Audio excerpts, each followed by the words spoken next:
Hello दोस्तों, जय हिंद। स्वागत है आपके अपने YouTube चैनल अभ्यास लाइफ पर। दोस्तों, हम लोग इडियम्स एंड फ्रेजेस के बारे में पढ़ रहे थे और सारे वर्ड मीनिंग को निमोनिक्स के ज़रिए यानी सारे वर्ड मीनिंग्स को हम लोग एक कहानी के तौर पर याद कर रहे थे ताकि हम कभी ना भूलें। तो शुरू करते हैं जल्द से बिना टाइम गवाए। और पहली वर्ड मीनिंग हमारी है to make blood run cold. To make blood run cold का मतलब क्या होता है?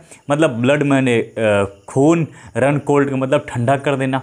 अब किसी को हम ये बोल रहे हैं कि बेटा सुधर जाओ वरना इतना मार मारेंगे ना कि तुम्हारा खून ठंडा हो जाएगा। समझ गए ना? इतना मार मारूंगा कि to make blood run cold, तुम्हारा खून जो है ना एकदम ठंडा हो जाएगा, ठंडा ठंडा खून दौड़ेगा, यानी हालत तुम्हारी ख़राब हो जाएगी, मर जाओगे तुम। इतनी बड़ी मार मारूंगा। एक तरीके से मैं उससे क्या कर रहा हूँ? मैं उससे धमका रहा हूँ। और धमकाने को हम क्या बोलेंगे? क्या मेड मी सिक बोलेंगे, मेड मी एक्सट्रीमली फ्राइटनेड बोलेंगे, या लोवर्ड माई ब्लड प्रेशर बोलेंगे? भाई फ्राइटनेड मतलब होता है धमकी देना। तो मेड मी एक्सट्रीमली फ्राइटनेड यानी बहुत ही भयभीत करना, बहुत ही भयंकर भयभीत कर देना।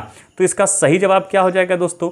सही जवाब इसका हो जाएगा आंसर नंबर सी वाला। तो सी वाला क्या जवाब हो जाएगा? मेड मी एक्सट्रीमली फ्राइटनेड इसका सही जवाब हो जाएगा। फिर इसी तरीके से दोस्तों आगे बढ़ते हैं और अगले सवाल की बात करते हैं। जो अगला है दोस्तों वो है हमारा टू कूल माई हील। ठीक है, क्या दिया हुआ है? दिया हुआ है टू कूल माई हील्स। अब टू कूल माई हील्स का मतलब क्या है? हिल्स मतलब जो मेरे पैर हैं, और कूल का मतलब क्या होता है? ठंडे हो गए हैं। मेरे पैर कब से इंतज़ार कर रहे थे आपके कि आप अब आएंगे, अब आएंगे, अब आएंगे, और आते आते मेरे पैर एकदम ठंडे हो गए। इसका मतलब मैं काफ़ी लंबे समय से आपका इंतज़ार कर रहा हूँ।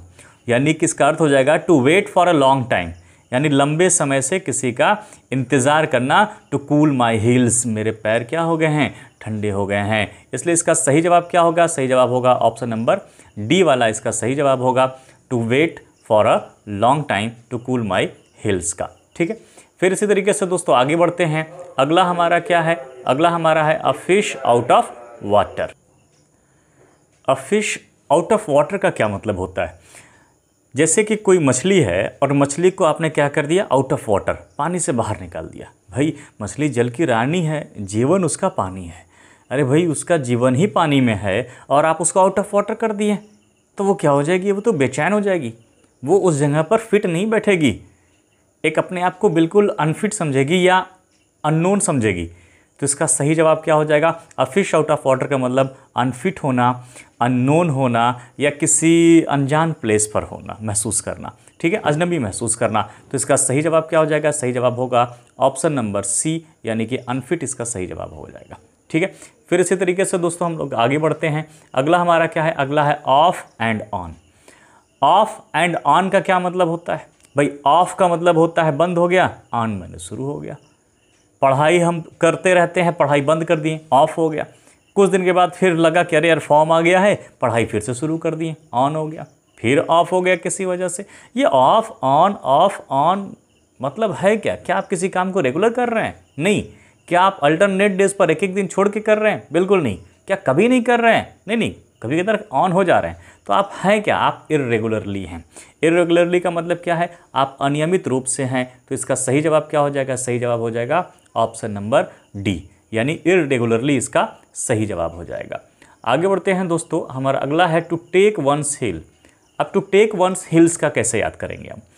टू टेक वंस हिल्स को आप ऐसे याद कर सकते हैं कि अब क्या हो गया कि आपके पीछे कुछ कुत्ते पड़ गए, ये कुछ लोग पड़ गए और आपको भागना है। तब कैसे भागेंगे? आप अपना जो हील्स है उसको उठाएं, टेक हाथ में लिए और निकल लिए, भाग गए जल्दी से ताकि जान बचे आपकी। तो टू टेक वंस हिल्स का क्या मतलब है? इसका मतलब है रन अवे, यानी कि भाग जाना। तो हमारा आंसर क्या होगा? इसका हमारा आंसर होगा बी वाला, जिसका सही जवाब क्या है? Run away. ठीक है, रन अवे इसका सही जवाब हो जाएगा। आगे बढ़ते हैं दोस्तों अगले सवाल पर। अगला हमारा है fight tooth and nail. Fight tooth and nail, fight मैंने लड़ाई किया, टूथ मैंने दांत, नेल मैंने नाखून, यानी लड़ाई वो ऐसे किया उसके दांत टूट गए, नाखून टूट गए। ये ऐसे लड़ाई किया कि सारे हथियार ख़त्म हो गए थे, फिर भी दांत से अपने उसको दबा कर काट रहा था, उसको नाखूनों से घायल करने की कोशिश कर रहा था। यानी लड़ाई अपनी पूरे जोर शोर से लगाया, पूरा दम लगा कर लड़ाई किया। तो क्या हो जाएगा? फाइट इनडायरेक्टली नहीं, फाइट डायरेक्टली नहीं, फाइट विथ फोर्स। क्या किया? विथ फुल फोर्स, पूरी अपनी जोर लगाकर वह लड़ाई किया है। तो फाइट टूथ एंड नेल का ऑप्शन कौन सा सही हो जाएगा? ऑप्शन नंबर सी सही हो जाएगा, जिसका आंसर होगा फाइट विथ फुल फोर्स हो जाएगा। ठीक है, चलिए आगे बढ़ते हैं दोस्तों अगले क्वेश्चन की तरफ। अगला है हमारा फेयर वेदर फ्रेंड्स। भाई दोस्त हैं, फेयर वेदर है, तो फेयर वेदर का मतलब अच्छे मौसम, और फ्रेंड्स मेरे दोस्त, यानी अच्छे मौसम के दोस्त होना। आज हमारी ज़िंदगी अच्छी चल रही है, आज हमारे लाइफ में पैसा है, गाड़ी है, तो आप हमारे 10 दोस्त बने हुए हैं। इसलिए कि ताकि मेरी गाड़ी ले सकें, इसलिए ताकि हमसे पैसा ले सकें, हमारे रुतबे का इस्तेमाल कर सकें। तो अच्छे समय पर तो दोस्त हैं, और जहाँ बुरा समय आया भाग लिए।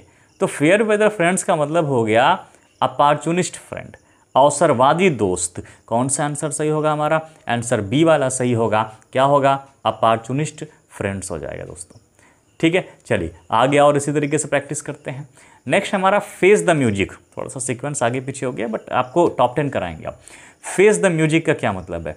फेस द म्यूजिक का मतलब है कि आप जो है प्रिपरेशन कर रहे हैं काफ़ी लंबे समय से, और प्रिपरेशन करने में आपको क्या मिल रही है? आपको हताशा मिल रही है, सामने वाले की तरफ से म्यूज़िक मिल रहा है। तो ये है क्या? रिसीव अनप्लीजेंट रिजल्ट, यानी कि आपको जो रिज़ल्ट मिल रहा है वो अच्छा नहीं मिल रहा है, आलोचनाओं का सामना कर रहे हैं आप। ठीक है ना, तो आलोचनाओं का सामना करना या रिसीव अनप्लीजेंट रिजल्ट, इसका सही जवाब होगा। तो हमारा सही आंसर क्या होगा? ऑप्शन नंबर ए इसका सही जवाब होगा। ठीक है, इसी तरीके से दोस्तों हम लोग अगला बढ़ते हैं और देखते हैं अगला क्वेश्चन क्या है हमारा। अगला क्वेश्चन है an albatross arounds one snake. Albatross एक जानवर है, अराउंड्स वन स्नेक हमारे गले के पीछे पड़ गया, गले में लपटा गया। अब भाई अल्बाट्रोस ऐसा जिसका बहुत ही बोझ होता है, और हम उसका छुटकारा भी नहीं पा रहे हैं उस अल्बाट्रोस से। तो एक तरीके का ऐसा बोझ जिससे छुटकारा पाना बहुत मुश्किल हो। जैसे आपके ज़िम्मे कोई बहुत बड़ा लोन हो गया है और आपकी इनकम इतनी अच्छी नहीं है, तो अब आप उसको चुकाना है और एक बहुत बड़ा बोझ आपके ऊपर है, बट इतना आसान भी नहीं उससे छुटकारा पाना, क्योंकि आपको भरना ही भरना है। इसी तरीके से कोई भी ऐसी जिम्मेदारी आपके ऊपर आ गई है जिससे आप छुटकारा नहीं पा रहे हैं, आपके गले पड़ गया है वो चीज़। तो कोई ऐसी चीज़ गले पड़ गई जिससे छुटकारा नहीं पा रहे हैं, तो वो चीज़ क्या है? An albatross arounds one snake, my neck, your neck. तो क्या सही हो जाएगा? ऑप्शन नंबर इसका बी वाला सही हो जाएगा, क्योंकि है a burden that's hard to get rid of. Get rid of माने छुटकारा पाना, यानी कि ऐसी चीज़ जिससे छुटकारा पाना काफ़ी मुश्किल होता है। ठीक है, चलिए आगे बढ़ते हैं। आई थिंक समझ में आ गया होगा यहाँ तक। नेक्स्ट है a bull in China shop. A bull in China shop, bull मैंने साड़, चाइना शॉप मतलब चाइना की दुकान है। अब कहीं मान लो चाइना शॉप की दुकान है और वहाँ से आपको कुछ सामान खरीदना था, आप गए दुकान पर। जब दुकान पर गए तो आप देख रहे हैं कि एक सांड जो है दरवाजे पर ही बैठ के खूब हिला रहा है, खूब गंदा उंदा किया हुआ है उसमें, और पूंछ हिला रहा है, गंदा सा बैठा हुआ है। तो आप सोचेंगे अरे यार, ये चाइना की दुकान में सांड की कौन सी ज़रूरत पड़ गई? तो a bull in China shop क्या हो गया? एक एन एक्सट्रीमली क्लम्सी पर्सन, बहुत ही भद्दा इंसान। A bull in China shop, या हम इसको ये भी कह सकते हैं अनसुटेबल, अनुपयुक्त भी इसका सही जवाब होगा, क्योंकि वो सही जगह पर नहीं है।